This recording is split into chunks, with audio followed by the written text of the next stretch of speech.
दिव्यानी व्यास और स्वागत है आपका जनता समाचार में। चलिए रुक करते हैं आज की खास खबरों पर। केंद्रीय गृह मंत्री अमित शाह ने एक बार फिर भरी हुंकार, कहा एक बार फिर उत्तराखंड में पूर्ण बहुमत की सरकार बनाने का दावा किया।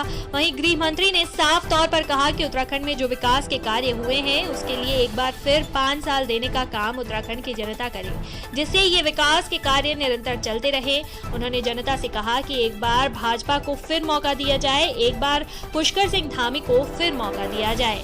गृह मंत्री ने साफ तौर पर कहा कि तबीयत खराब होने के बावजूद भी मैं देवभूमि की जनता से मिलना चाहता था। गृह मंत्री के अनुसार उत्तराखंड की रक्षा करने का काम पूर्व प्रधानमंत्री अटल बिहारी वाजपेयी ने पूर्ण करने का काम किया।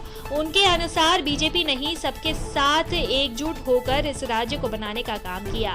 कहा कि मैच 4.5 साल पहले आया था और हमने कहा था कि अटल जी ने बनाया है, मोदी जी संवारेंगे और अब उत्तराखंड में चहुमुखी विकास दिखाई दे रहा है। पुष्कर सिंह धामी के नेतृत्व में एक बार फिर पूर्ण बहुमत की सरकार बनाने के काम बीजेपी करेगी। वो केंद्रीय गृह मंत्री अमित शाह ने सहकारिता मंत्री धन सिंह रावत की भी जमकर तारीफ की और उन्होंने अपने भाई और मित्र बताया।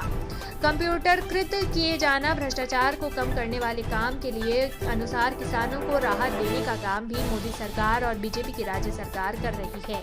उन्होंने कहा कि धन सिंह रावत ने जो मॉडल बनाया है उसको पूरे देश भर में लागू करने का हम काम करेंगे। इसीलिए मैं मुख्यमंत्री पुष्कर सिंह धामी और धन सिंह रावत दोनों का धन्यवाद करता हूँ।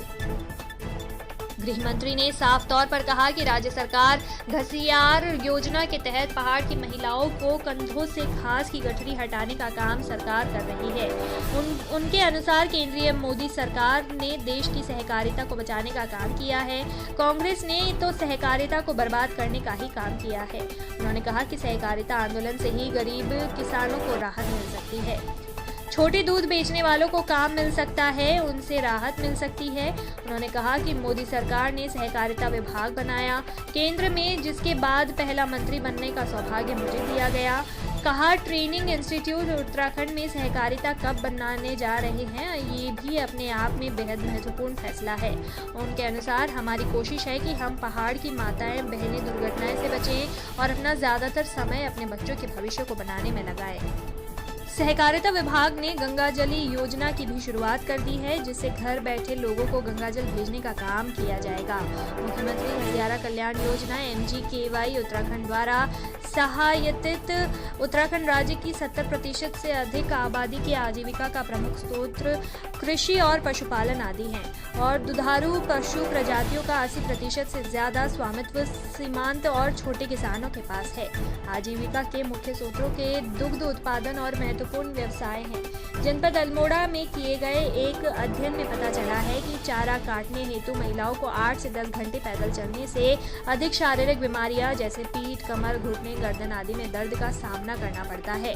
सामान्यतया पर्वतीय क्षेत्र में पशुपालकों द्वारा पारंपरिक चारा उपयोग में लाया जाता है, जिससे मूल पोषक तत्व केवल 10 से 15 ही होते हैं।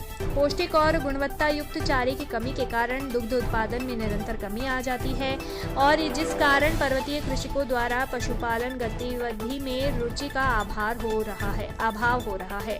कृषकों की इस समस्या को देखते हुए परियोजनाओं द्वारा हरा मक्का का उत्पादन कर साइलेज निर्माण किए जाने हेतु कार्य योजना तैयार की गई है।